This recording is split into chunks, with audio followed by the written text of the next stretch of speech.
Hi guys, welcome back to my channel. My name is Folashade, and for the new subscribers, you guys are welcome. For the OGs, you guys know how we do it on this channel.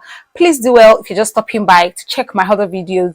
I'm sure it's going to be very educative and so also very inspiring. Anyways, today I'll be talking about the difference between support worker and healthcare assistant. And the reason why I want to talk about this is because I've done the two jobs. I've worked as a support worker and I'm still working as a support worker, and also as an HCA, which is healthcare assistant. So today I would like to share my experience, and I also would like to talk about the difference between the two, and if you would like to go for both or you would want to go for either of the two. Yes. So if this is the kind of video you like to watch, please do well and don't go anywhere because I'll be right back. Welcome back, guys. So as I said in the last video that I'm going to be doing the second part because I realized that when I was talking about the support work, I was talking about it with so much passion, and it really took a lot of time, and I don't want to, I want people to understand and have an idea about the work that they want to do, so that they won't just jump into it and be ready mentally. So that's why I had to do a separate video for the support work, and I'm going to be doing another video for the HCA, that's the healthcare assistant. So as I said in the last video, the healthcare assistant is people that do personal care. And from what I noticed that healthcare assistant are people that take care of majorly, especially in the care home. Now, I'm not going to be talking about in the hospital because I've never worked in the hospital as a healthcare assistant.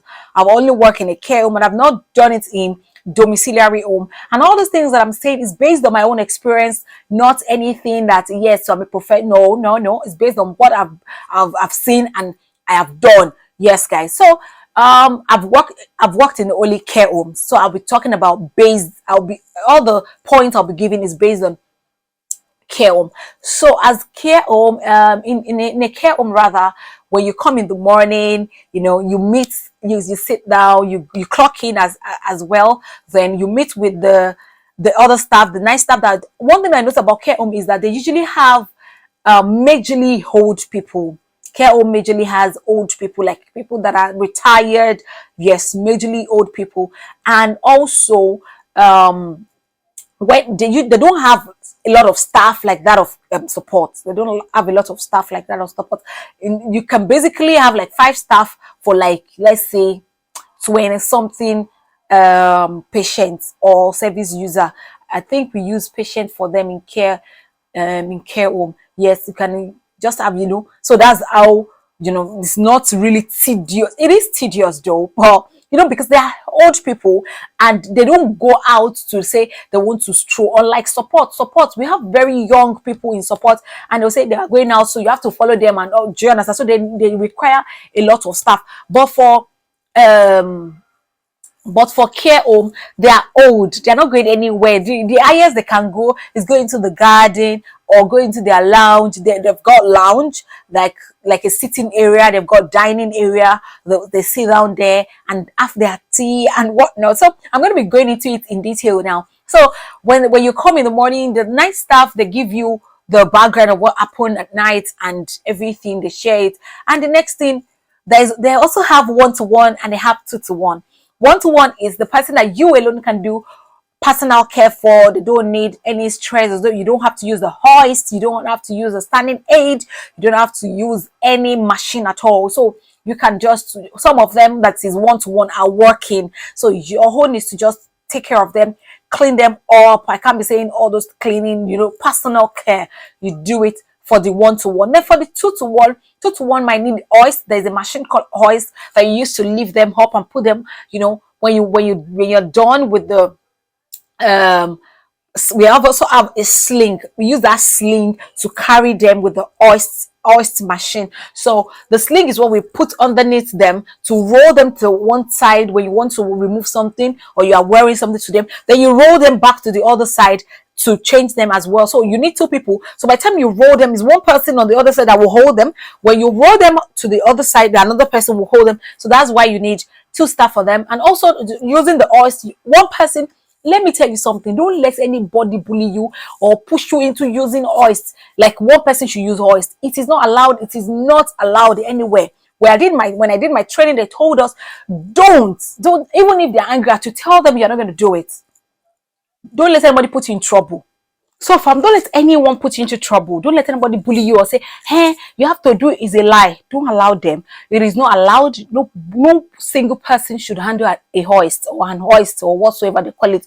It is a hoist machine, because when you're carrying the person, one person needs to hold the wheelchair so that the person can sit on it.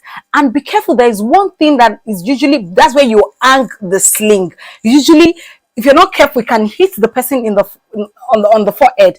So you alone handling the machine, who is going to, even though you're gonna put the wheelchair on brake, that does not mean you should handle it alone. That's it. I just have to put that out there. Please don't handle it alone, and don't let anybody bully you. I've said my own. So when you're done with the personal care, you bring everybody down, except, let me tell you something, you don't force them as well. They've got the willpower. You ask them, good morning, how you gonna, you call their names and be like, you familiarize yourself with them and you play with them and you let them know that, do you want to come downstairs to have your breakfast? I say yes, and they come downstairs to the dining area. The kitchen staff, they're already around. They cook, people that are going to be cooking for them, they're already making breakfast. Majorly they usually have toast, tea, cereal, and also they also have peculiarity.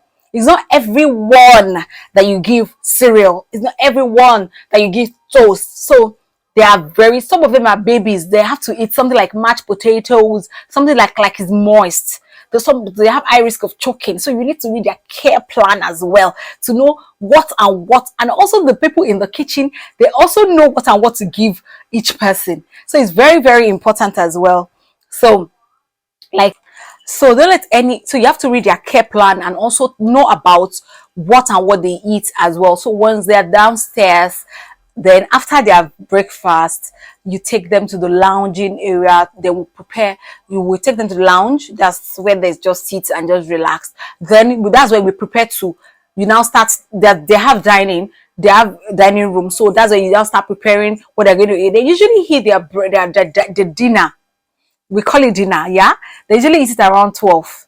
So as to digest every other thing they're going to be eating is not going to be as heavy as what they're going to be eating around 12, because they are old people, so they can't be eating something very hard or anything. So when they eat their dinner around 12, they give them different types of food, and depending on, they make different types of food. So then before you even serve them, we go around to ask them. There is a pictorial leaflet that we take around and show them, be like, say, we call their name, and do you want to eat something? We show them the picture. Some of them don't know, but once they see the picture, they'll point at it and say this is what they want to eat. So you don't just give them anything, like do you understand? So that's that we do about them. So after their dinner, then we take them back to the lounge. Then we make sure that they're always on fluid, like they're always taking water, they're always juice, they're always taking tea.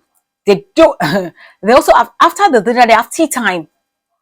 They have tea time, they have the tea alone, or they have it with biscuits, and that's all that about them. Then in the around 4 5, because it's also a 12 hours shift, around 4 5, we'll begin to change them as well. Before those periods, some of them want to go to the toilet to change them. So by 4 5, we change them again for the night. Even though the night staff are still going to change them in the middle of the night, but we change them again, because I also did morning shift. So you change them again for the night, and change them again, not personal care anymore, but you change all their whatever they're wearing, change them into their nightwear as well, and you take them back to the lounge to rest. It's the night staff that will take them to their room anytime they are ready to sleep. So then you bring out, like in the support home, that you have pink notes on system and IMS. In care home, we have books. They've got loads and loads of books. You will check their heart rates. You will check their temperature. You will check, yes, you will check it. And it's very, very important. You will check it. So, and all those things that is going to be written down with their heartbeat, because it's very important you know all these things. You check it regularly. If you don't check it, if anything happens to them, you're going to be in soup. So you have to check it and be like, okay, this person's rate is this, so that they can compare if there's a change in it anytime at all, and they can refer them to the GP. Or probably some of them are low, some of them their appetite, they've lost appetite in eating the way they usually eat. So it's very important that you take note of all these things. You check their temperature, you check their weight, you check their so many things to check, and you feel in that form. They usually have a file, and the file is a whole lot of things that you're gonna write. So it's hard work. You're going to feel it. You're going to be feeling and feeling and feeling and feeling, and it's always like that. So, and they usually have their meds in the morning. They have their medication, and they give every one of them their medication just for them to be healthy and be be good and stay all right during the day. And that's that about it. And once the night staff comes, they also hand over to the night staff. Then you were done for the day. Then you leave. So, and that's that about the HCA. And so you have to, if you want to work in HCA, you should be someone that you do not have, there is something we call you're not easily irritated. Because if you are easily irritated, you can't work in HCA, because you cannot, because you're going to be doing personal care. Unlike support, the personal care is limited. Like the HCA is deep one. If you know what I'm saying. Anyone that has worked in HCA, please comment down below. It's deep one. You can't compare it with support.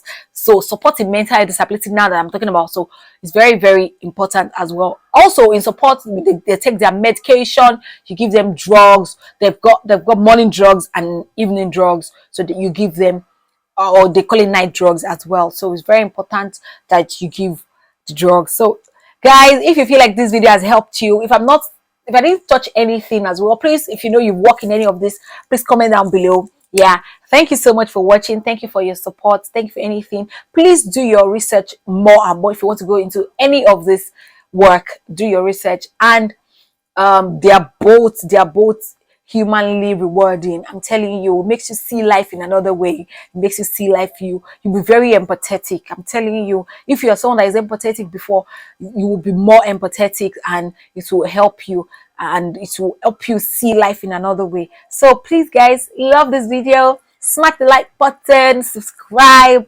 and comment down below. Love you guys, and God bless you.